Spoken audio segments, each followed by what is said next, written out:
귀신 들렸다. 저 아이는 귀신이 씌었어. 한양 저작거리 한복판에서 한 여인이 비명을 질렀습니다. 그 여인의 품에는 대여섯 살쯤 되어 보이는 아이가 떨고 있었죠. 아이의 눈은 뿌옇게 흐려 있었습니다. 태어날 때부터 앞을 보지 못하는 아이였습니다. 하지만 더 큰 문제는 따로 있었습니다. 어머니, 아버지가 거짓말을 하고 있어요. 아버지 심장 소리가 너무 빨라요. 두근두근거려요. 아이의 말에 여인은 소스라치게 놀랐습니다. 남편은 저 멀리 개성에 장사를 나갔는데 어찌 그 심장 소리를 듣는단 말입니까? 며칠 후 남편이 돌아왔을 때 여인은 알게 되었습니다.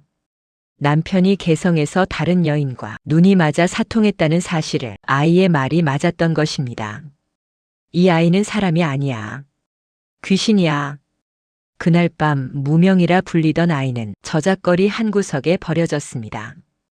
앞도 보지 못하는 아이가 세상의 모든 소리를 듣는다는 것, 그것은 축복이 아니라 저주였습니다. 하지만 무명은 몰랐습니다.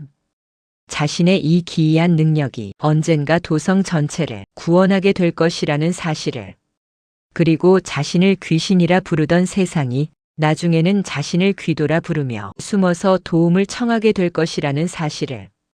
이 모든 이야기는 그날 밤 빗속에서 떨고 있던 작은 아이로부터 시작됩니다. 일부 소음 속에 갇힌 아이. 무명은 저작거리 처마 밑에서 몸을 웅크리고 있었습니다.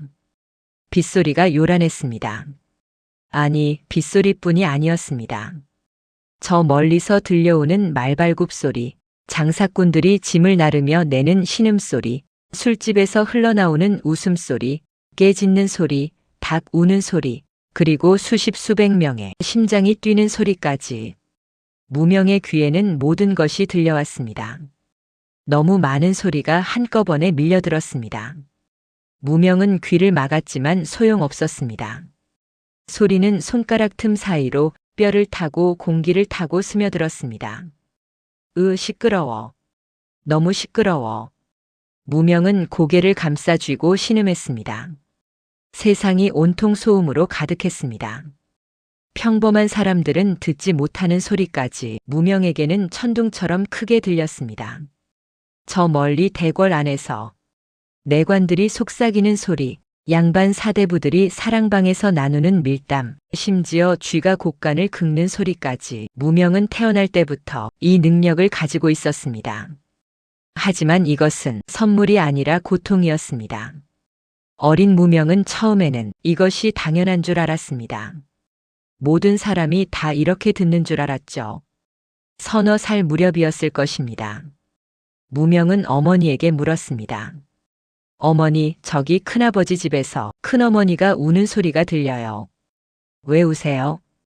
어머니는 깜짝 놀랐습니다. 큰아버지 집은 저작거리 건너편 수백 걸음은 떨어진 곳이었습니다. 그런데 어찌 그 안에서 나는 소리를 듣는단 말입니까? 무명아, 내가 무슨 소리를 듣는 거냐? 큰아버지 댁은 저기 저 멀리 있는데. 하지만 무명의 말은 사실이었습니다. 나중에 알고 보니 큰어머니는 그날 유산을 했고 혼자 방에서 울고 있었던 것입니다. 그날부터 집안 식구들은 무명을 이상하게 바라보기 시작했습니다. 더 큰 문제는 무명이 소리뿐만 아니라 그 소리에 담긴 감정까지 느낀다는 것이었습니다. 사람의 심장 박동 소리를 들으면 그 사람이 거짓말을 하는지 화가 났는지 두려워하는지 알 수 있었습니다.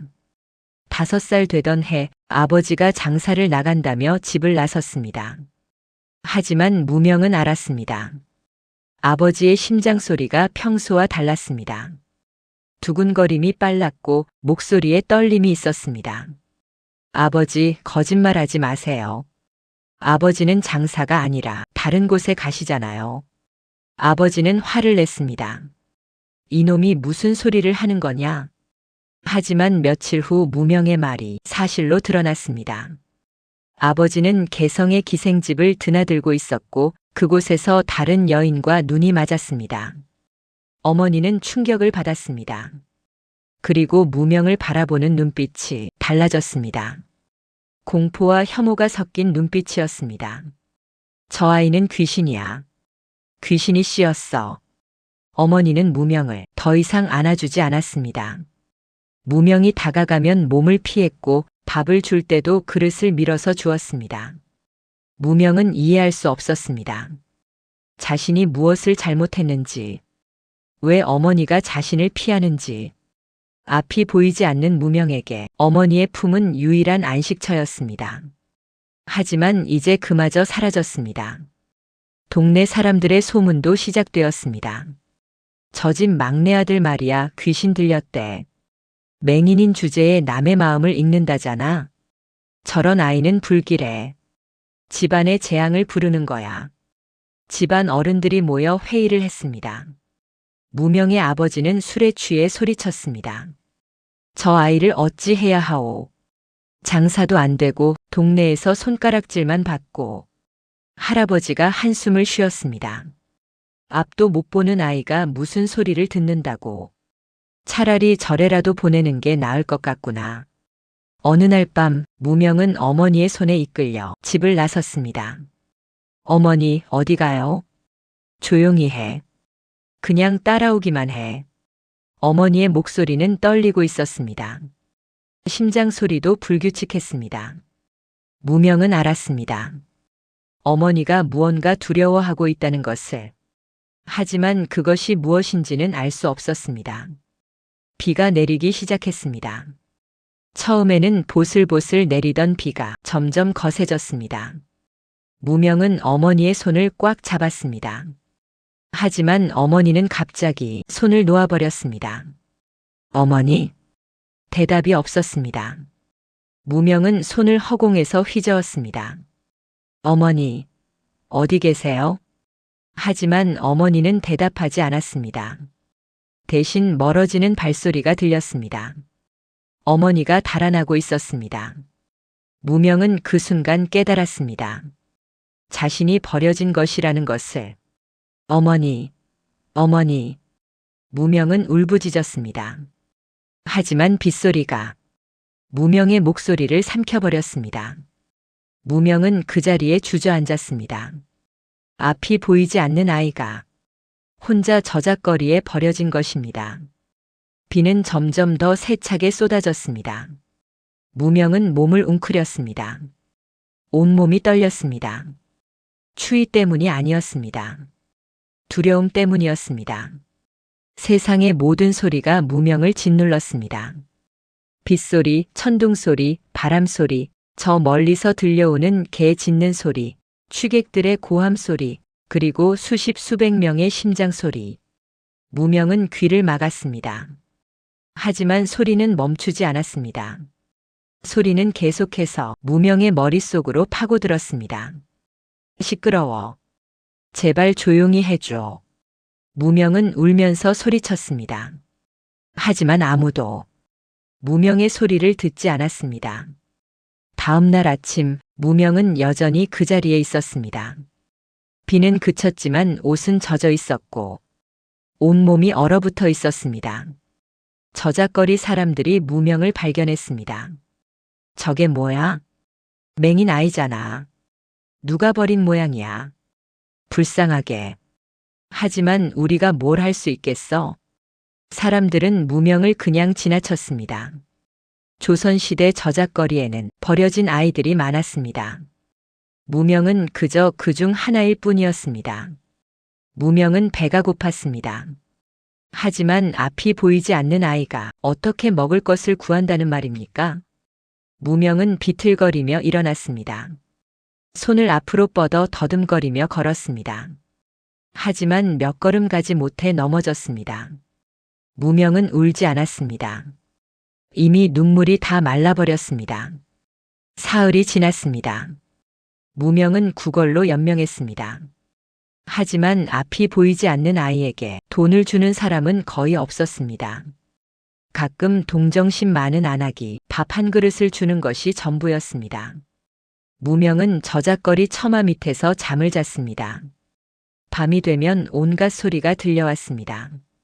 술집에서 흘러나오는 노랫소리, 도박장에서 나는 고함소리, 뒷골목에서 벌어지는 싸움소리, 그리고 멀리서 들려오는 여인의 신음소리. 무명은 귀를 막았지만 소용없었습니다. 소리는 계속해서 무명을 괴롭혔습니다. 그러던 어느 날 무명은 기이한 소리를 들었습니다. 그것은 다른 소리와는 달랐습니다. 고요하고 차분한 소리였습니다. 마치 물이 흐르는 것 같은 소리였습니다. 무명은 고개를 들었습니다. 소리가 나는 쪽으로 귀를 기울였습니다. 아이야, 여기 있구나. 나직한 목소리가 들렸습니다. 늙은 남자의 목소리였습니다.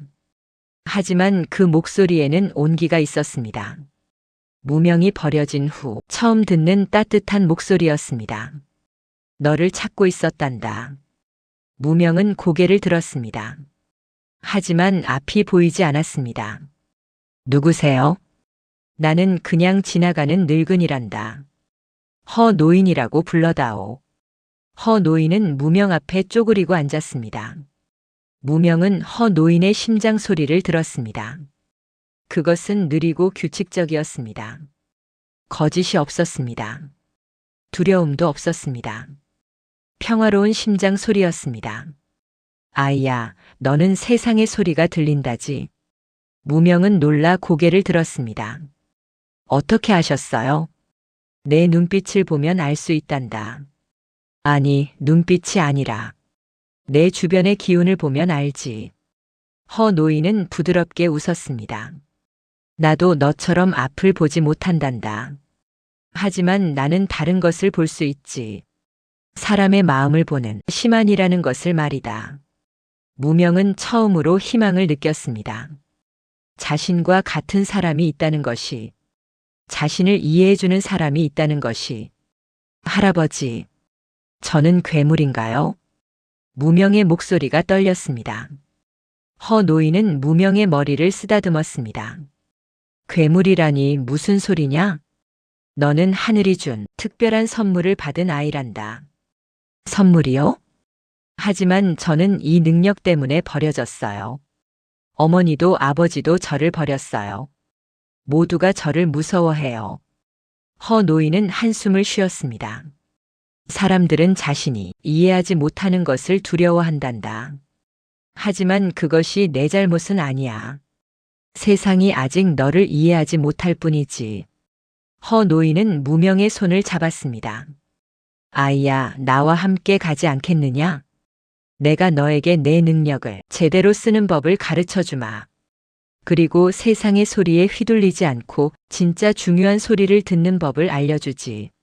무명은 눈물을 흘렸습니다.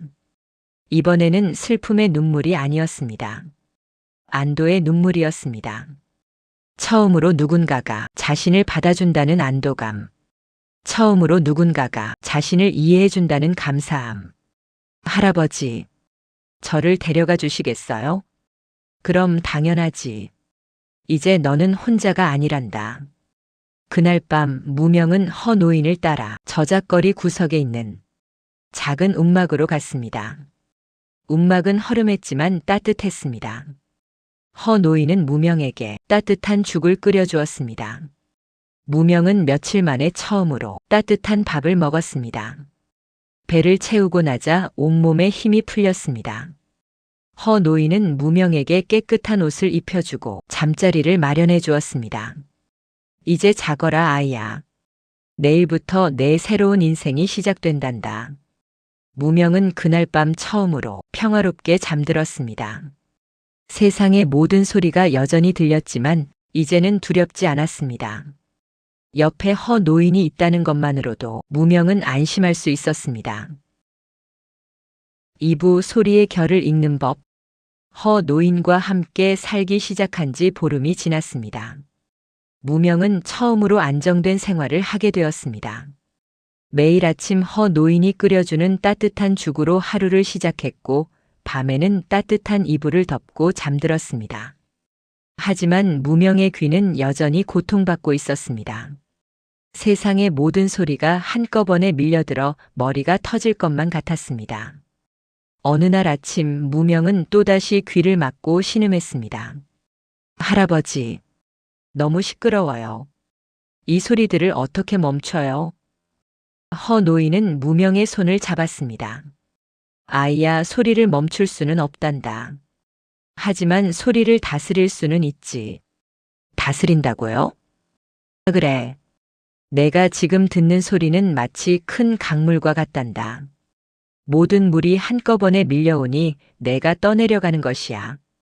하지만 그 강물 속에서 내가 원하는 물줄기만 골라서 듣는 법을 배우면 되는 거야. 무명은 이해할 수 없었습니다. 그게 가능한가요? 물론이지. 내가 가르쳐 주마. 그날부터 허 노인의 훈련이 시작되었습니다. 첫 번째 훈련은 하나의 소리에 집중하기였습니다.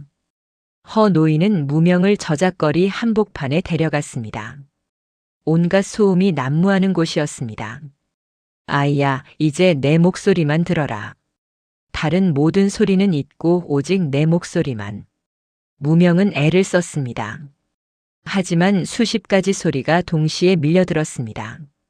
장사꾼의 외침, 아이들의 웃음소리, 말발굽 소리, 모든 것이 뒤섞였습니다. 할아버지, 안 돼요. 너무 많은 소리가. 포기하지 마라. 내 목소리를 실처럼 생각해라. 수많은 실 중에서 단 하나의 실을 골라 잡는 것처럼. 무명은 눈을 감았습니다. 아니, 이미 앞이 보이지 않으니 눈을 감는 것이 무슨 의미가 있겠습니까? 하지만 마음의 눈을 감았습니다. 그리고 허 노인의 목소리만을 따라갔습니다. 잘한다, 아이야. 이제 내 숨소리를 들어봐라. 허 노인의 숨소리가 들렸습니다. 천천히 규칙적으로. 무명은 그 리듬에 맞춰 자신의 숨을 조절했습니다. 그러자 신기한 일이 일어났습니다. 다른 소리들이 점점 멀어지고 허 노인의 목소리만 선명하게 들리기 시작한 것입니다. 바로 그거야. 내가 지금 하고 있는 것이 바로 소리를 다스리는 첫걸음이란다. 무명은 감격했습니다. 태어나서 처음으로 소리를 제어할 수 있다는 것이. 하지만 집중이 풀리자 다시 모든 소리가 밀려들었습니다. 아직 멀었구나. 하지만 괜찮다. 천천히 배워가면 되는 거야. 매일매일 훈련이 계속되었습니다. 한 달이 지나자 무명은 저작거리 한복판에서도 허 노인의 목소리만 골라 들을 수 있게 되었습니다. 두 달이 지나자 특정 사람의 심장 소리만 골라 들을 수 있었습니다. 석 달이 지나자 100걸음 밖에서 나는 속삭임도 들을 수 있었습니다. 두 번째 훈련은 소리의 진실을 읽기였습니다. 어느 날 저녁 허 노인이 말했습니다. 아이야, 사람의 말은 거짓을 담을 수 있지만 몸은 거짓을 말하지 못한단다. 무슨 뜻이에요? 사람이 거짓말을 할 때는 심장이 빨리 뛰고 목소리가 미세하게 떨리고 숨이 불규칙해진단다.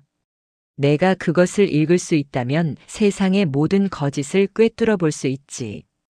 허 노인은 무명을 데리고 저작거리의 여러 곳을 다녔습니다. 장사꾼들이 물건을 팔 때, 관아에서 송사가 벌어질 때, 사람들이 모여 이야기할 때, 무명은 사람들의 목소리와 심장 소리를 주의 깊게 들었습니다. 어느 날 포목전 앞에서 한 장사꾼이 비단을 팔고 있었습니다. 나으리, 이 비단은 개성에서 온 최고급 명주입니다. 절대 손해보지 않으실 겁니다. 무명은 그 장사꾼의 심장 소리를 들었습니다. 두근두근거림이 빨랐습니다. 목소리도 미세하게 떨렸습니다. 할아버지, 저 사람 거짓말하고 있어요. 허 노인은 빙그레 웃었습니다. 어떻게 알았느냐? 심장이 너무 빨리 뛰어요. 그리고 최고급이라고 말할 때 목소리가 아주 조금 높아졌어요. 거짓말할 때 나오는 떨림이에요. 훌륭하다. 그렇다면 진짜는 무엇일까? 무명은 더 집중해서 들었습니다. 장사꾼이 다른 손님에게 하는 말, 옆가게 주인과 나누는 속삭임. 저 비단은 개성이 아니라 평양에서 온 것 같아요. 그리고 최고급도 아니고 중급 정도요. 가격을 2배로 올려서 파는 것 같아요. 허 노인은 감탄했습니다. 대단하구나. 너는 정말 하늘이 내린 귀를 가진 아이로다. 그날 이후 무명은 사람들의 거짓과 진실을 읽는 훈련을 계속했습니다. 석 달이 더 지나자 무명은 단 한마디만 들어도 그 사람이 진실을 말하는지 알 수 있게 되었습니다. 심지어 100걸음 밖에서 나는 대화도 들을 수 있었고 그 대화의 진위까지 판단할 수 있었습니다. 세 번째 훈련은 마음의 소리를 듣기였습니다. 아이야, 이제 마지막 단계란다. 사람의 말이 아니라 마음을 듣는 법을 배워야 해. 마음이요? 그래. 사람은 말로는 기쁘다고 하지만 마음은 슬플 수 있단다. 말로는 괜찮다고 하지만 마음은 무너지고 있을 수 있지. 진정한 귀란 그 마음의 소리를 듣는 것이란다. 허 노인은 무명을 한 가난한 집 앞으로 데려갔습니다. 그 집에는 병든 어머니와 어린 딸이 살고 있었습니다. 딸아이는 밖에서 웃으며 친구들과 놀고 있었습니다. 아이야, 저 아이의 마음을 들어보아라. 무명은 귀를 기울였습니다. 아이의 웃음소리는 밝았습니다. 하지만 그 웃음 속에 무언가가 숨어 있었습니다. 무명은 더 깊이 들었습니다. 아이의 심장 소리, 숨소리, 그리고 그 너머에 있는 무언가. 할아버지, 저 아이 슬퍼요. 웃고 있지만 마음속으로는 울고 있어요. 왜 그렇다고 생각하느냐? 심장 소리가 무거워요. 웃을 때마다 잠깐 멈칫하는 것 같아요. 마치 웃음을 억지로 짜내는 것 같아요. 허 노인은 고개를 끄덕였습니다. 맞다. 저 아이의 어머니는 중병이 들었단다. 약값이 없어 매일 고통받고 있지. 아이는 어머니 앞에서 웃으려고 애쓰는 것이야. 어머니를 걱정시키지 않으려고 말이다. 무명의 가슴이 먹먹해졌습니다. 할아버지, 우리가 도와줄 수 없나요? 그래. 그것이 바로 내 능력을 쓰는 진짜 이유란다. 사람들의 숨겨진 고통을 듣고 그것을 해결해 주는 것. 그것이 하늘이 너에게 이 능력을 준 이유란다. 허 노인은 그 집에 약값을 대주었습니다. 얼마 후 어머니는 건강을 되찾았고 아이는 진짜 행복한 웃음을 찾았습니다. 무명은 그날 처음으로 자신의 능력이 축복일 수 있다는 것을 깨달았습니다. 1년이 흘렀습니다. 무명은 이제 10살이 되었습니다. 허 노인의 가르침 아래 무명의 능력은 놀라울 정도로 성장했습니다. 이제 무명은 500걸음 밖의 대화도 들을 수 있었고 사람의 심장 박동만으로도 그 사람의 감정 상태를 정확히 읽어낼 수 있었습니다. 어느 날 허 노인이 말했습니다. 무명아, 이제 내게 새로운 이름을 주려 한다. 새로운 이름이요? 그래. 무명이라는 이름은 이름 없다는 뜻이지. 하지만 너는 이제 이름이 있어야 해. 내가 걸어갈 길을 담은 이름 말이다. 허 노인은 잠시 생각하다가 말했습니다. 귀도. 귀신 같은 귀로 세상의 도리를 밝히는 자. 이것이 내 이름이 되어라. 무명은. 아니, 이제 귀도는 그 이름을 가슴에 새겼습니다. 귀도. 제 이름이 귀도. 그래. 이제부터 너는 귀도다. 세상의 억울함을 듣고 숨겨진 진실을 밝히는 귀도 말이다. 허 노인은 귀도에게 마지막 가르침을 주었습니다. 귀도야, 이제 내가 나가서 사람들을 도와줄 시간이 왔다. 하지만 명심해라. 내 능력을 함부로 드러내서는 안 된다. 사람들은 자신이 이해하지 못하는 것을 두려워하고 두려워하는 것을 파괴하려 하지. 그럼 어떻게 해야 하나요?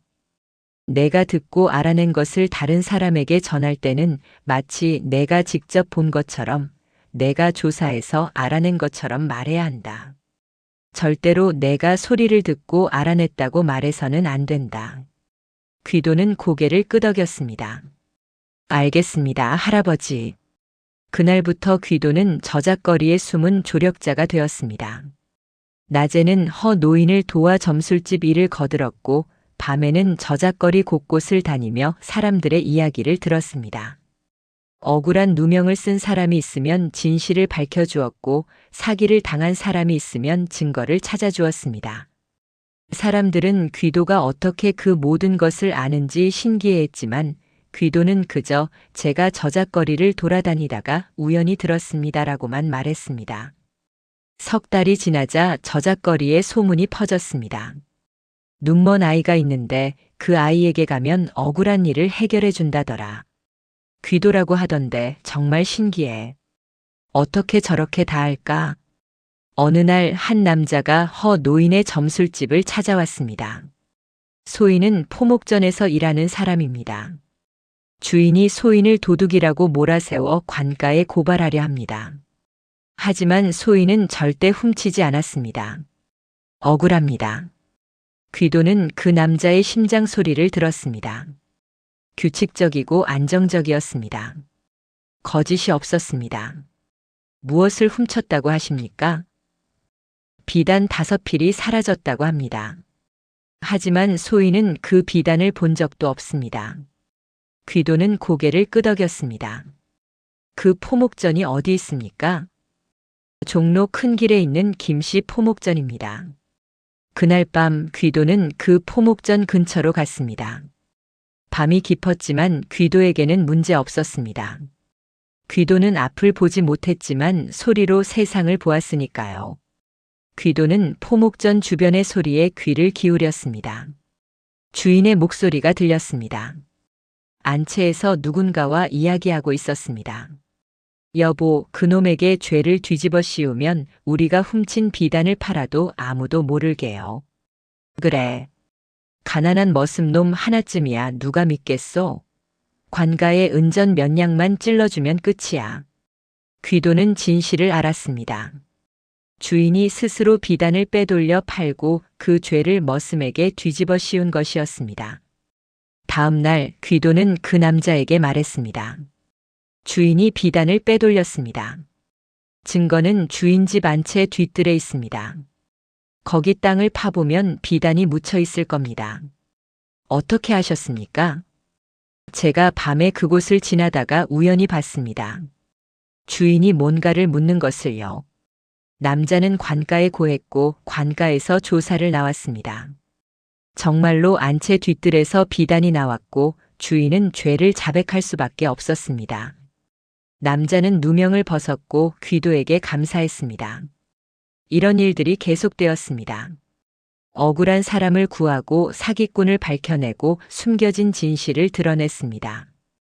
귀도는 점점 저작거리에서 유명해졌습니다. 하지만 귀도는 절대 자신의 능력을 드러내지 않았습니다. 언제나 우연히 봤다, 우연히 들었다고만 말했습니다.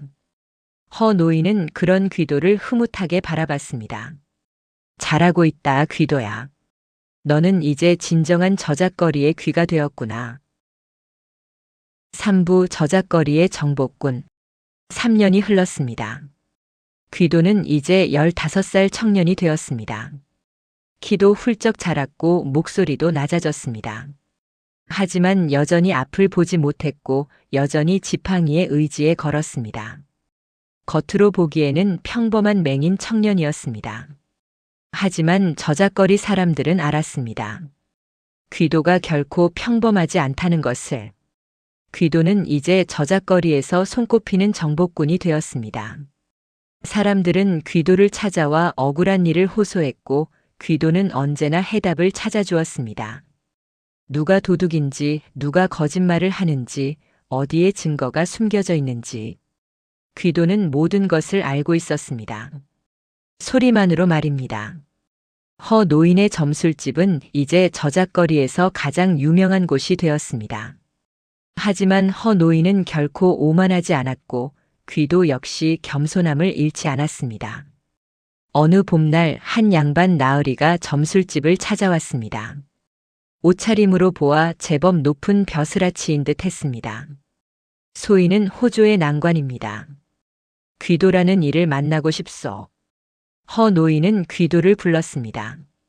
나으리, 어찌 소인을 찾으셨습니까? 난관은 조심스럽게 주변을 살피고는 낮은 목소리로 말했습니다. 귀도, 그대가 저작거리에서 벌어지는 모든 일을 안다는 소문을 들었소. 혹시 관가의 일도 알아낼 수 있겠소? 귀도는 난관의 심장 소리를 들었습니다. 빨랐지만 거짓은 없었습니다. 두려움과 절박함이 섞여 있었습니다.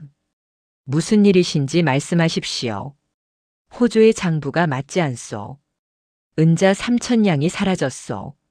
상급자들은 내가 횡령했다고 의심하고 있소. 하지만 나는 절대 그런 짓을 하지 않았소.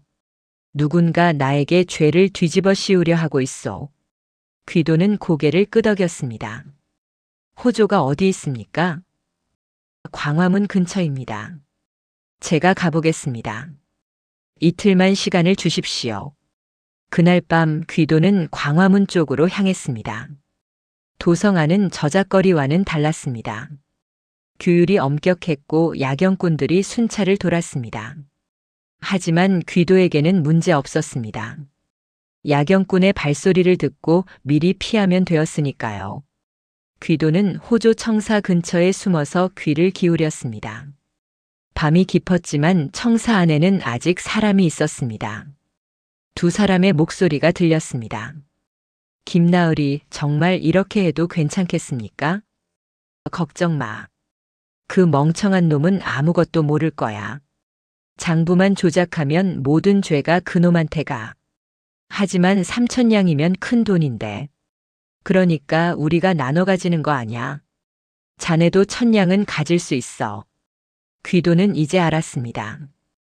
호조의 다른 난관 둘이 공모해서 은자를 횡령하고 그 죄를 선량한 난관에게 뒤집어 씌우려 한다는 것을. 귀도는 더 들었습니다. 은자는 어디에 숨겼소? 내 집 뒤뜰에 묻어뒀네. 아무도 모를 거야. 장부 조작은? 이미 끝났네. 내일 상급자께 보고하면 그놈은 끝장이야. 귀도는 필요한 정보를 모두 얻었습니다. 다음 날 귀도는 그 난관에게 모든 것을 알려주었습니다. 누가 횡령했는지 알았습니다. 김난관과 이난관입니다. 은자는 김난관의 집 뒤뜰에 묻혀 있고 장부는 이미 조작되었습니다.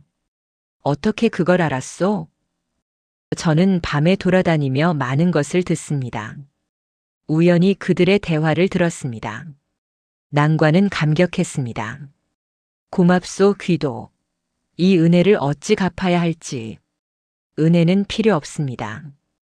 다만 정의가 바로 서는 것으로 충분합니다. 난관은 즉시 상급자에게 보고했고 조사가 이루어졌습니다. 정말로 김난관의 집에서 횡령한 은자가 나왔고 장부 조작도 밝혀졌습니다. 두 난관은 처벌받았고 선량한 난관은 누명을 벗었습니다.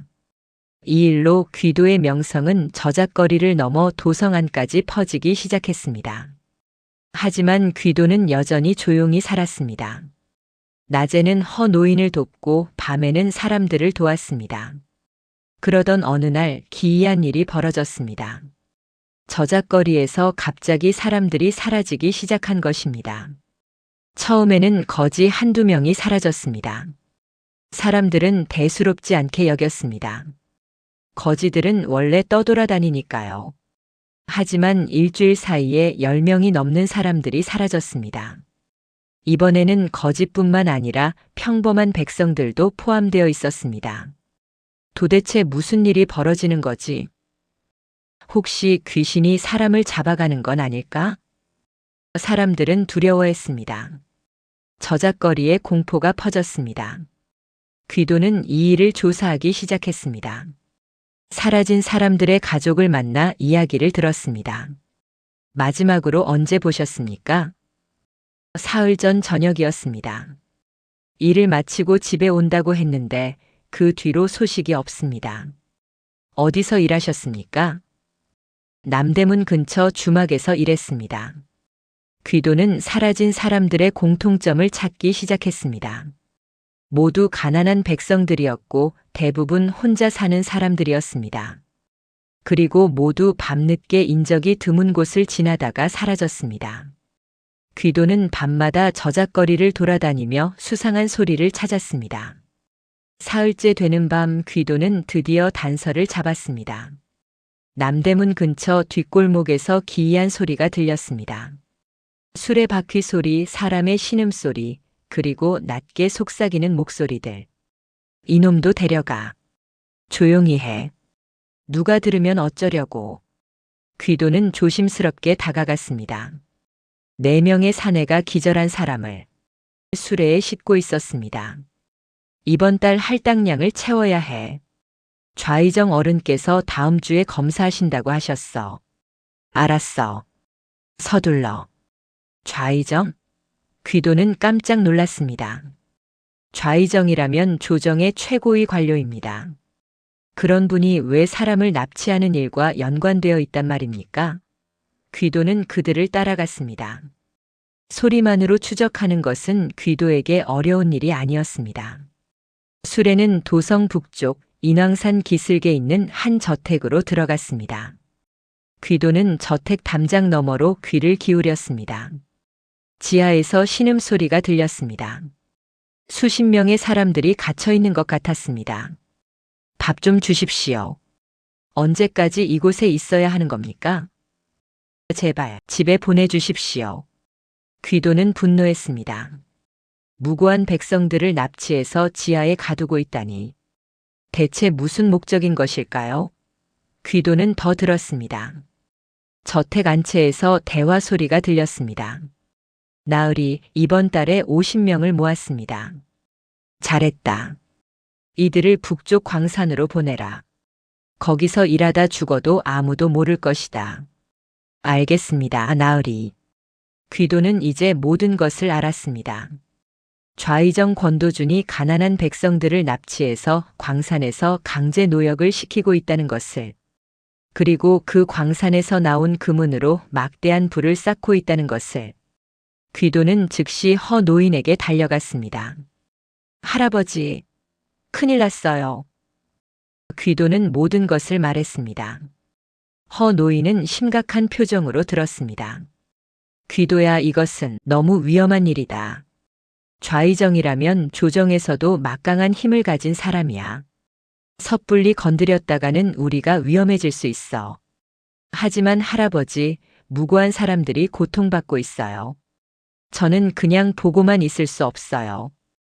허 노인은 한숨을 쉬었습니다. 내 마음을 안다. 하지만 신중해야 한다. 우리에게는 증거가 필요해. 확실한 증거 없이는 좌의정을 고발할 수 없어. 증거라면 제가 들은 것으로는 안 됩니까? 내가 들었다는 것만으로는 부족해. 눈으로 본 증인이 필요하고 문서 증거가 필요하단다. 귀도는 고민했습니다. 어떻게 증거를 확보할 것인가? 그리고 누구에게 이것을 알려야 할 것인가? 귀도는 결심했습니다.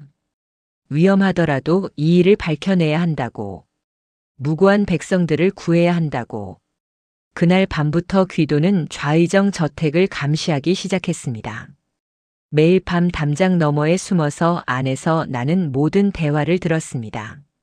누가 좌의정을 찾아오는지, 무슨 이야기를 나누는지 모든 것을 기억했습니다. 2주일이 지났습니다.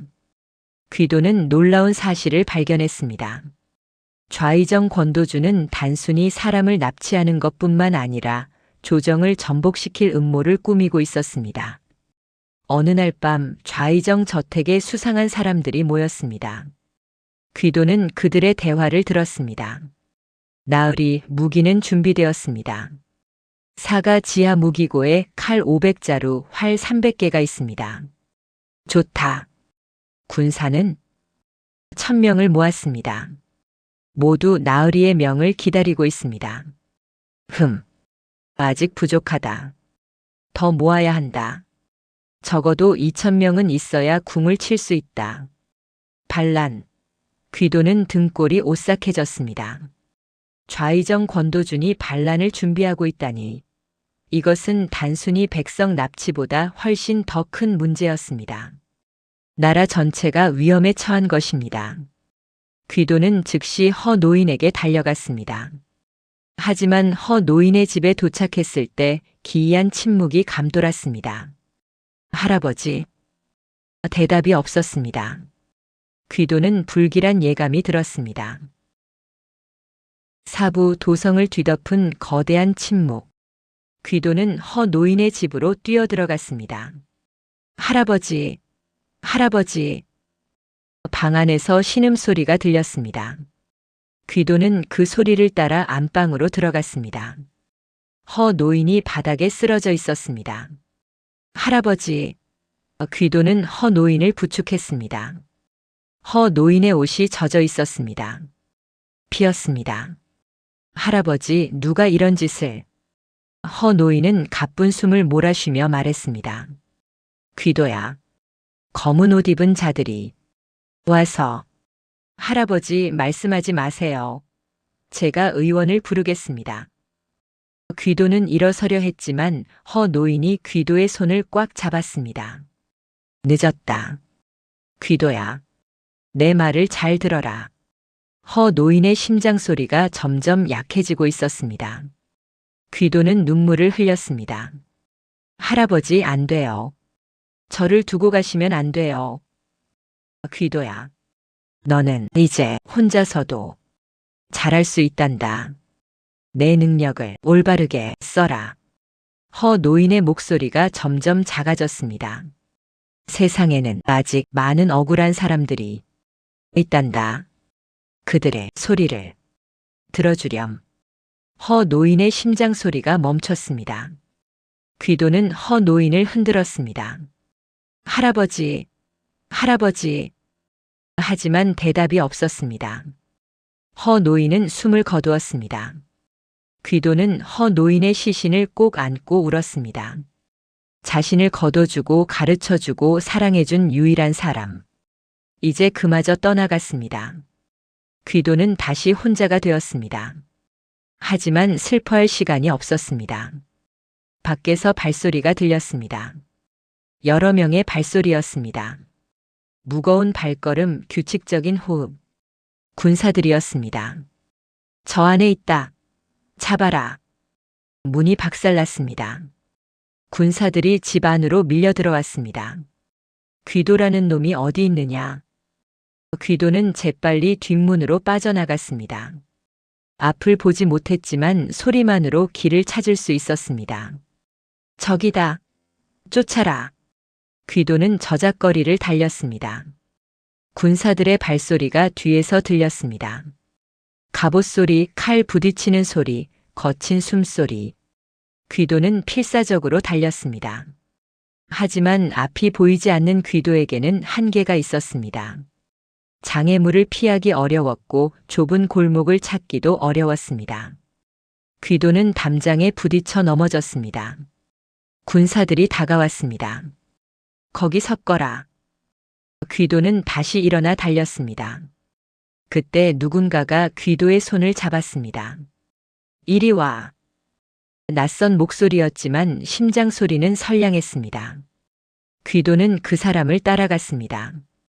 좁은 골목, 작은 문, 어두운 지하. 귀도는 안전한 곳으로 피신했습니다. 여기서 숨어 있어. 내가 군사들을 따돌릴게. 그 사람은 다시 밖으로 나갔습니다. 귀도는 숨을 죽이고 기다렸습니다. 군사들의 발소리가 지나갔습니다. 못 찾았다. 어디로 간 거냐? 계속 찾아. 놓치면 우리가 죽는다. 1시경쯤 지났을까요? 그 사람이 돌아왔습니다. 이제 괜찮아. 군사들은 다른 곳으로 갔어. 귀도는 고개를 숙였습니다. 고맙습니다. 그런데 누구십니까? 나는 김난관이야. 기억나나? 내가 전에 도와준 호조의 난관. 아, 그 사람이었구나. 귀도가 횡령 사건을 해결해준 그 난관이었습니다. 나으리, 저를 왜 도와주시는 겁니까? 자네가 나를 도와줬을 때 나는 언젠가 은혜를 갚고 싶었네. 그런데 대체 무슨 일인가? 왜 군사들이 자네를 잡으려 하지? 귀도는 모든 것을 설명했습니다. 좌의정 권도준의 반란 음모, 백성 납치, 무기고 모든 것을. 김난관은 충격을 받았습니다. 그럴 수가. 좌의정 어른이 반역을? 저도 처음에는 믿을 수 없었습니다. 하지만 제가 직접 들었습니다. 그들은 반란을 준비하고 있습니다. 김난관은 심각한 표정으로 말했습니다. 이것은 대역죄야. 임금께 고해야 해. 하지만 어떡해요? 좌의정은 조정에서 막강한 힘을 가지고 있습니다. 제 말을 누가 믿겠습니까? 게다가 저는 이미 역적으로 몰렸습니다. 김난관은 잠시 생각하다가 말했습니다. 내게 아는 사람이 있네. 호위대장 이종무. 그는 정직한 무인이야. 그에게 이 사실을 알리면 도움을 받을 수 있을 거야. 하지만 그날 밤 하늘이 무너지는 일이 벌어졌습니다. 천둥이 치고 비가 쏟아지기 시작한 것입니다. 처음에는 보슬보슬 내리던 비가 점점 거세졌습니다. 폭우였습니다. 귀도는 김난관과 함께 호위대장을 만나러 가려고 했습니다. 하지만 비가 너무 세차게 내렸습니다. 빗소리가 모든 것을 삼켰습니다. 귀도는 당황했습니다. 자신의 능력은 소리에 의존했습니다. 하지만 이 빗소리는 모든 소리를 가렸습니다. 사람의 발소리도 목소리도 심지어 심장 소리도 들리지 않았습니다. 귀도는 마치 귀머거리가 된 것 같았습니다. 나으리. 저. 아무것도 안 들려요. 김난관은 귀도의 손을 잡았습니다. 괜찮아. 내가 안내할게.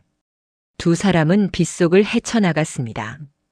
하지만 귀도는 불안했습니다. 소리가 들리지 않으니 주변에 무엇이 있는지 알 수 없었습니다. 누가 다가오는지도 알 수 없었습니다. 그때였습니다. 갑자기 김난관이 신음했습니다.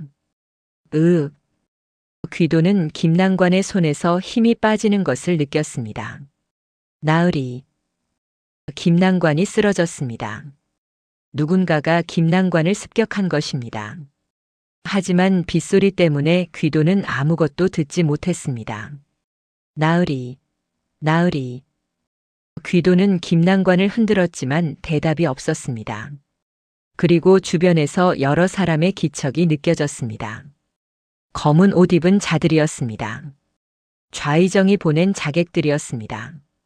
저놈이다. 잡아라. 귀도는 달렸습니다. 하지만 방향을 알 수 없었습니다. 빗소리가 모든 것을 가렸고 귀도는 완전히 감각을 잃었습니다. 귀도는 넘어지고 부딪히고 다쳤습니다. 자객들이 점점 가까워졌습니다. 할아버지, 제가 어떻게 해야 하죠? 귀도는 허 노인의 마지막 말을 떠올렸습니다. 귀가 아니라 마음으로 들어라. 그래, 마음으로. 귀도는 눈을 감았습니다. 아니, 마음의 눈을 떴습니다. 빗소리를 듣지 말고 빗소리 너머를 들어야 했습니다. 귀도는 숨을 고르고 집중했습니다. 천천히 조용히. 그러자 신기한 일이 일어났습니다. 빗소리가 점점 작아지고 그 너머의 소리가 들리기 시작한 것입니다. 자객들의 발소리, 칼을 빼는 소리, 숨소리. 모든 것이 다시 들렸습니다. 저기다. 놓치지 마라.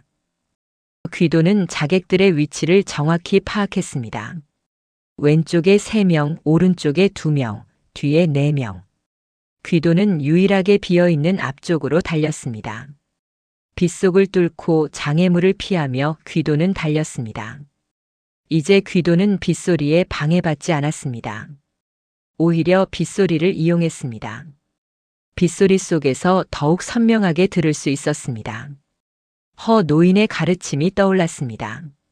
소리는 내 적이 아니라 내 친구란다. 소리와 함께 살아가는 법을 배워라. 귀도는 도성의 뒷골목을 누볐습니다. 자객들을 따돌리고 숨고 다시 달렸습니다. 그리고 마침내 호위청에 도착했습니다. 문을 두드렸습니다. 누구냐? 저는 귀도라는 자입니다. 호위대장님을 만나야 합니다. 급한 일입니다. 문이 열렸고 귀도는 안으로 들어갔습니다. 호위대장 이종무가 나왔습니다. 급한 일이라니 무슨 일인가? 귀도는 숨을 고르고 말했습니다. 대장님, 좌의정 권도준이 반란을 일으키려 합니다. 사가 지하에 무기고가 있고 1000명이 넘는 군사를 모았습니다. 지금 이 순간에도 입고를 준비하고 있습니다. 이종무는 눈을 크게 떴습니다. 뭐라고? 좌의정 어른이? 제가 직접 들었습니다. 그들은 다음 보름에 궁을 치려 합니다. 이종무는 심각한 표정이 되었습니다. 증거가 있는가? 좌의정 사가 지하를 수색하면 무기고를 찾을 수 있습니다. 그리고 납치된 백성들도 거기 있습니다. 이종무는 즉시 부하들을 불렀습니다. 지금 당장 좌의정 사가를 포위하라. 그리고 임금께 급히 아뢰어라. 호위군들이 움직이기 시작했습니다. 하지만 그때 밖에서 함성이 들렸습니다. 반란이다. 반란군이 궁을 치고 있다. 좌의정 권도준이 계획을 앞당긴 것입니다. 귀도가 도망친 것을 알고 발각되기 전에 반란을 일으킨 것이었습니다. 안 돼. 이미 시작됐어. 이종무는 즉시 갑옷을 입었습니다. 호위군들아, 임금을 지켜라. 반란군을 막아라. 도성이 혼란에 빠졌습니다. 반란군과 호위군의 전투가 시작되었습니다. 칼 부딪히는 소리, 함성, 비명, 모든 것이 뒤섞였습니다. 귀도는 그 소리들을 들었습니다. 수백 명이 싸우는 소리, 사람들이 죽어가는 소리. 귀도는 주먹을 쥐었습니다. 이 모든 것을 막아야 했습니다. 귀도는 이종무에게 말했습니다. 대장님, 제가 도와드리겠습니다. 자네가? 어떻게? 저는 소리로 반란군의 위치를 알 수 있습니다. 그들이 어디서 공격할지, 얼마나 있는지 모두 들을 수 있습니다. 이종무는 귀도를 바라봤습니다. 앞을 보지 못하는 청년이 무엇을 도울 수 있단 말입니까? 하지만 이종무는 귀도의 진지한 표정을 보고 고개를 끄덕였습니다. 좋다. 해보게. 귀도는 눈을 감고 귀를 기울였습니다. 도성 전체의 소리가 들려왔습니다. 남대문에서 반란군 200명이 돌격하고 있었습니다. 동대문에는 100명이 대기하고 있었습니다. 그리고 북쪽 후원으로 소수 정예 50명이 몰래 침투하고 있었습니다. 대장님, 남대문에 200, 동대문에 100, 북쪽 후원에 50이 침투하고 있습니다. 이종무는 즉시 병력을 배치했습니다. 남대문에 300을 보내라. 동대문에 200. 후원은 내가 직접 맡겠다. 귀도의 정보 덕분에 호위군은 효율적으로 움직일 수 있었습니다. 전투가 계속되었습니다. 귀도는 계속해서 반란군의 움직임을 알려주었습니다. 서쪽에서 지원군이 오고 있습니다. 150명입니다. 궁 안에 잠입한 자가 있습니다. 내전으로 향하고 있습니다. 호위군들은 귀도의 정보를 믿고 움직였습니다. 그리고 정말로 귀도의 말이 맞았습니다. 반란군을 하나하나 막아냈습니다. 하지만 전투는 쉽게 끝나지 않았습니다. 반란군도 필사적이었습니다. 특히 좌의정 권도준이 직접 이끄는 정예부대는 무서울 정도로 강했습니다. 귀도는 권도준의 목소리를 들었습니다. 밀고 들어가라. 임금을 잡으면 끝이다. 권도준은 100명의 정예부대를 이끌고 궁의 중심부로 돌진하고 있었습니다. 이종무가 막아섰지만 수적으로 불리했습니다. 귀도는 결심했습니다. 자신이 직접 나서야 한다고. 대장님, 제가 권도준을 맡겠습니다. 자네가? 미쳤나? 자네는 앞도 못 보는데. 저는 볼 수 있습니다. 소리로요. 귀도는 지팡이를 들고 권도준을 향해 걸어갔습니다. 빗속을 뚫고 전장을 가로질러 귀도는 걸어갔습니다. 반란군들이 귀도를 막아섰습니다. 하지만 귀도는 그들의 칼소리를 듣고 피했습니다. 숨소리를 듣고 주먹을 날렸습니다. 발소리를 듣고 발을 걸었습니다. 귀도는 무술을 배운 적이 없었지만 소리만으로 적의 움직임을 완벽히 예측할 수 있었습니다.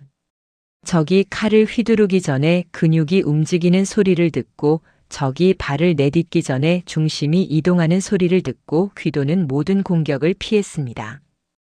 그리고 마침내 권도준 앞에 섰습니다. 내가 귀도냐? 권도준의 목소리는 차갑고 잔인했습니다. 그래. 내 능력 때문에 내 계획이 틀어졌지. 허 노인을 죽인 것도 모자라. 이제 너까지 직접 처리해야겠구나. 할아버지를 당신이 죽였군요. 귀도의 목소리가 떨렸습니다. 분노 때문이었습니다. 그래.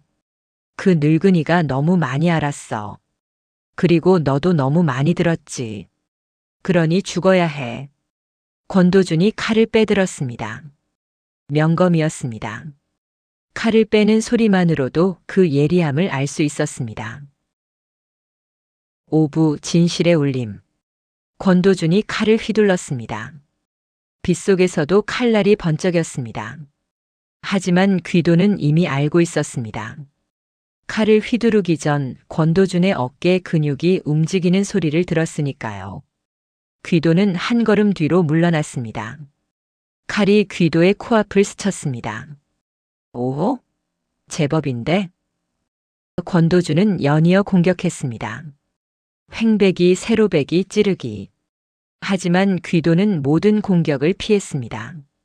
권도준의 숨소리를 듣고 발소리를 듣고 칼소리를 듣고 귀도는 모든 움직임을 예측했습니다. 대단하구나. 앞도 못 보면서 어찌 내 칼을 피하느냐? 당신의 마음이 들리니까요. 당신의 두려움, 당신의 탐욕, 모든 것이 소리로 들립니다. 권도준의 심장 소리가 빨라졌습니다. 귀도의 말이 맞았습니다. 권도준은 두려워하고 있었습니다. 자신의 계획이 무너지고 있다는 두려움. 자신이 패배할지도 모른다는 두려움. 닥쳐라. 권도준이 더 격렬하게 공격했습니다. 하지만 귀도는 여전히 피했습니다. 왜 이러십니까? 당신은 좌의정이었습니다. 백성을 돌보아야 할 사람이었습니다. 그런데 왜 백성을 해치고 나라를 배신했습니까? 백성, 나라. 권도준이 비웃었습니다. 이 세상은 힘 있는 자가 지배하는 곳이야. 백성 따위는 개미에 불과해. 나는 더 큰 힘을 원했을 뿐이야. 그 힘을 위해 무고한 사람들을 죽였습니까? 저의 할아버지까지. 그래. 그리고 너도 죽일 거야. 권도준이 최후의 일격을 날렸습니다. 모든 힘을 담은 일격이었습니다. 하지만 귀도는 그것마저 피했습니다. 아니, 피하지 않았습니다. 오히려 다가갔습니다. 권도준의 칼이 귀도의 어깨를 스쳤습니다. 피가 흘렀습니다. 하지만 귀도는 개의치 않았습니다. 귀도는 권도준의 손목을 잡았습니다. 당신의 심장이 말하고 있습니다. 당신은 두렵다고. 당신은 후회하고 있다고. 권도준은 손목을 빼려 했지만 귀도는 놓지 않았습니다. 아니야. 나는 후회하지 않아. 거짓말입니다. 당신의 심장이 빨리 뛰고 있습니다. 당신의 손이 떨리고 있습니다. 당신은 지금 이 순간 자신이 한 일을 후회하고 있습니다. 닥쳐. 닥쳐라. 권도준은 비명을 질렀습니다. 하지만 귀도의 말은 진실이었습니다. 권도준의 심장 소리는 불규칙했습니다. 두려움과 후회로 가득했습니다. 그때 호위군들이 도착했습니다. 이종무가 앞장섰습니다. 권도준, 더 이상 저항하지 마라. 권도준은 주변을 둘러봤습니다. 자신의 부하들은 대부분 쓰러졌습니다. 더 이상 싸울 힘이 없었습니다. 권도준은 칼을 떨어뜨렸습니다. 그리고 무릎을 꿇었습니다. 내가 졌구나. 호위군들이 권도준을 결박했습니다. 반란은 진압되었습니다. 날이 밝았습니다. 비는 그쳤고 구름 사이로 햇살이 비쳤습니다. 도성은 전쟁의 상처로 가득했지만 평화를 되찾았습니다. 귀도는 궁궐로 불려갔습니다. 임금이 직접 만나고 싶다고 했습니다. 귀도는 처음으로 궁궐 안으로 들어갔습니다. 화려한 건물, 넓은 마당 하지만 귀도에게는 보이지 않았습니다. 대신 들렸습니다. 궁녀들의 발소리, 내관들의 속삭임, 그리고 임금의 목소리. 경이 귀도냐? 예, 전하. 귀도는 무릎을 꿇었습니다. 고개를 들어라. 경은 나라를 구한 공신이다. 귀도는 고개를 들었습니다. 임금의 목소리는 온화했습니다. 심장 소리도 안정적이었습니다. 진실된 마음이었습니다. 경의 능력 덕분에 반란을 막을 수 있었다. 짐이 경에게 벼슬을 내리고 싶다. 무엇을 원하느냐?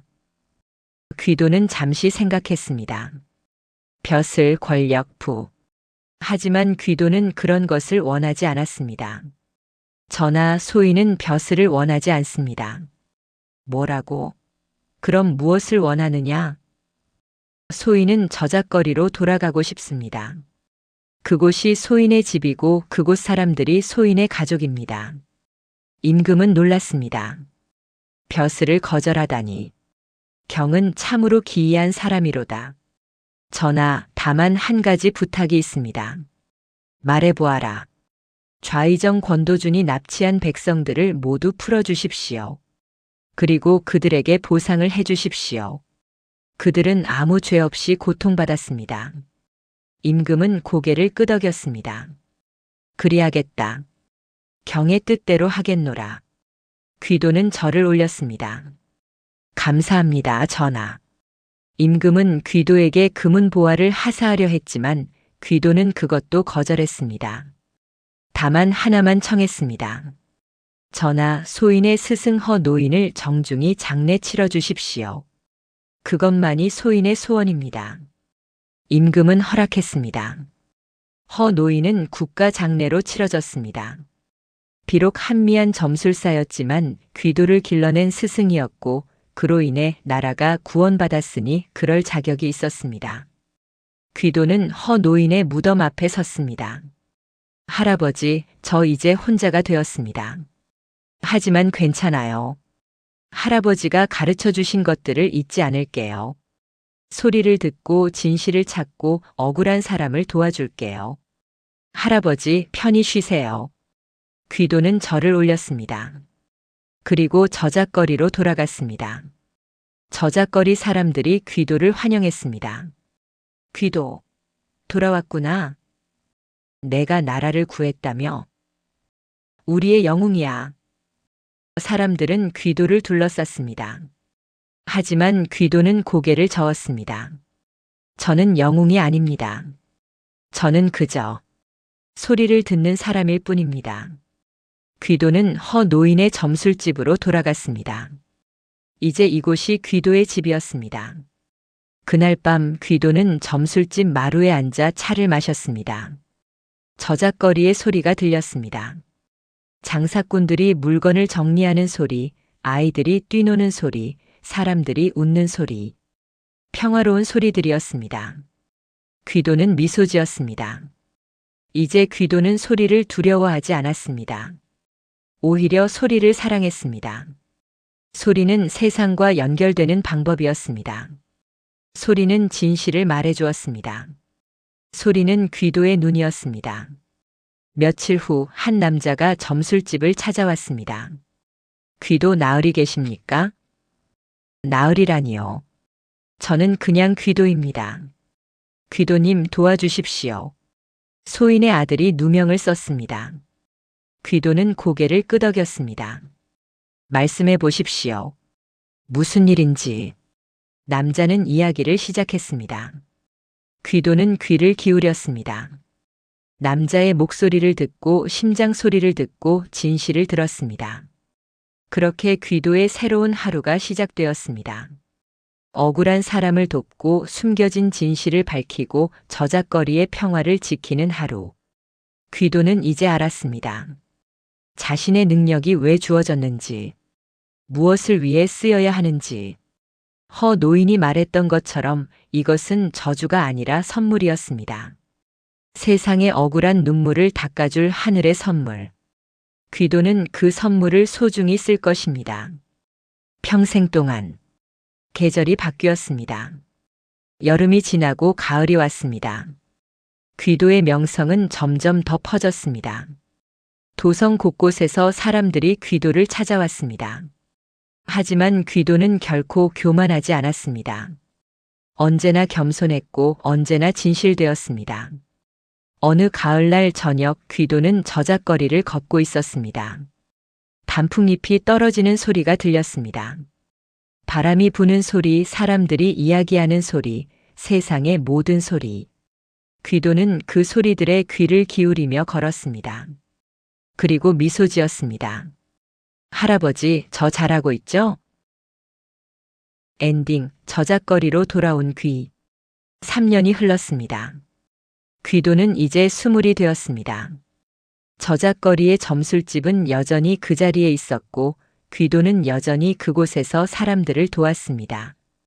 하지만 많은 것이 달라졌습니다. 귀도의 명성은 조선 팔도에 퍼졌습니다. 사람들은 귀도를 저작거리의 귀문이라 불렀습니다. 귀신같이 듣는 사람이라는 뜻이었습니다. 하지만 이제는 두려움이 아니라 존경의 의미였습니다. 관가에서조차 어려운 사건이 생기면 귀도에게 도움을 청했습니다. 하지만 귀도는 결코 벼슬을 받지 않았습니다. 언제나 저작거리의 평범한 사람으로 살았습니다. 어느 봄날 한 어린아이가 점술집을 찾아왔습니다. 아이는 울고 있었습니다. 귀도 어르신 도와주세요.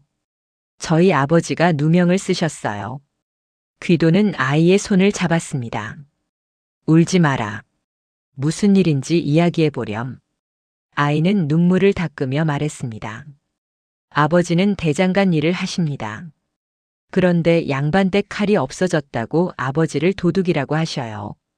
하지만 아버지는 절대 훔치지 않으셨어요. 귀도는 아이의 심장 소리를 들었습니다. 진실이었습니다. 아이는 거짓말을 하지 않았습니다. 걱정하지 마라. 내가 알아보마. 그날 밤 귀도는 그 양반 댁을 찾아갔습니다. 담장 너머로 귀를 기울였습니다. 안채에서 대화 소리가 들렸습니다. 도련님, 그 칼을 도박으로 날렸다는 것이 들통나면 어쩌려고 하십니까? 걱정 마. 대장간 놈에게 뒤집어 씌우면 아무도 모를 거야. 귀도는 진실을 알았습니다.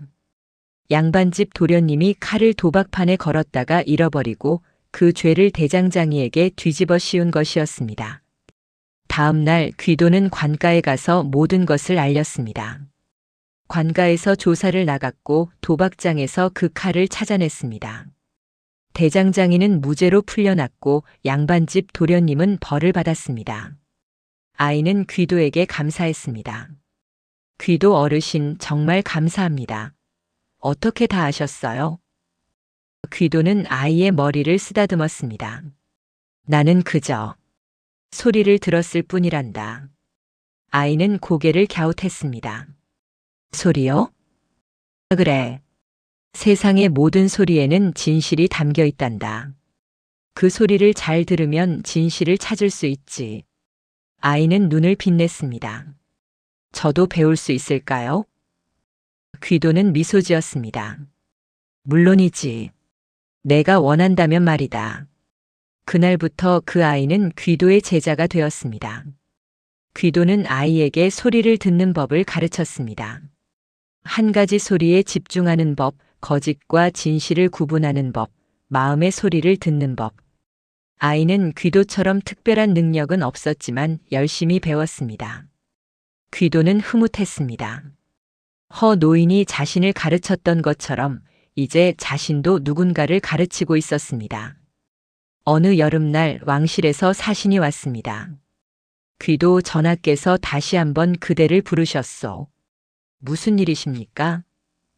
전하께서 그대를 어전회의에 참석시키고 싶어 하시오. 그대의 지혜가 필요하시다고. 귀도는 고개를 저었습니다. 죄송합니다. 하지만 저는 저작거리 사람입니다. 궁궐은 제 자리가 아닙니다. 하지만 전하께 전해 주십시오. 귀도는 언제나 백성들 곁에서 그들의 소리를 듣고 있다고. 그것이 제가 할 수 있는 최선이라고. 사신은 아쉬워했지만 귀도의 뜻을 존중했습니다. 임금도 귀도의 마음을 이해했습니다. 귀도는 권력이나 명예를 원하는 사람이 아니었습니다. 그저 진실을 찾고 억울한 사람을 돕는 것이 귀도의 삶이었습니다.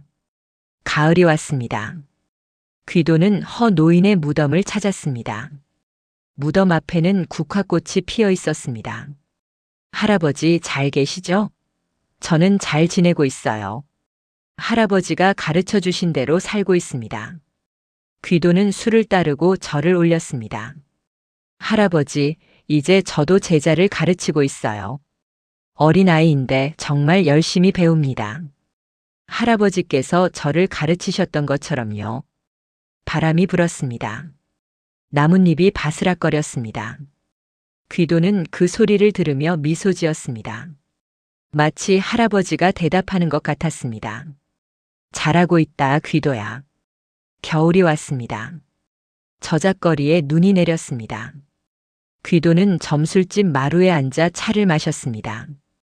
제자 아이가 옆에 앉아 있었습니다. 스승님, 질문이 있습니다. 말해보아라. 스승님은 앞을 보지 못하시는데 어떻게 세상을 다 아시는 것 같아요?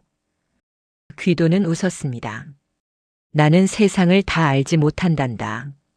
다만 소리를 듣고 그 소리가 말해주는 진실을 따를 뿐이지. 그럼 스승님은 행복하세요? 귀도는 잠시 생각했습니다. 앞을 보지 못하고 버림받고 홀로 남겨진 살. 하지만 귀도는 고개를 끄덕였습니다. 그래. 나는 행복하단다. 왜요? 내가 누군가를 도울 수 있기 때문이야. 내 능력으로 억울한 사람을 구하고 진실을 밝힐 수 있기 때문이지. 그것보다 더 큰 행복이 어디 있겠느냐? 아이는 귀도의 말을 곱씹었습니다. 그리고 고개를 끄덕였습니다. 저도 스승님처럼 되고 싶어요. 사람들을 돕는 사람이요. 귀도는 아이의 머리를 쓰다듬었습니다. 너는 분명 그렇게 될 것이다. 내 마음이 진실되니까. 눈은 계속 내렸습니다. 저작거리는 하얗게 물들었습니다. 귀도는 눈 내리는 소리를 들었습니다. 부드럽고 고요한 소리였습니다. 세상이 평화로웠습니다. 그날 밤 귀도는 꿈을 꾸었습니다. 허 노인이 나타났습니다. 귀도야, 잘하고 있구나. 할아버지, 너는 이제 진정한 귀도가 되었다. 소리를 듣는 자가 아니라 진실을 밝히는 자가 되었어. 할아버지, 저는 할아버지가 그리워요. 나도 너를 그리워한단다. 하지만 우리는 언제나 함께 있어. 내가 소리를 들을 때마다, 내가 진실을 찾을 때마다 나는 내 곁에 있단다. 허 노인은 미소 지었습니다. 귀도야, 계속 걸어가거라. 내 길을. 내가 선택한 그 길을. 허 노인이 사라졌습니다. 귀도는 눈을 떴습니다. 아침이었습니다.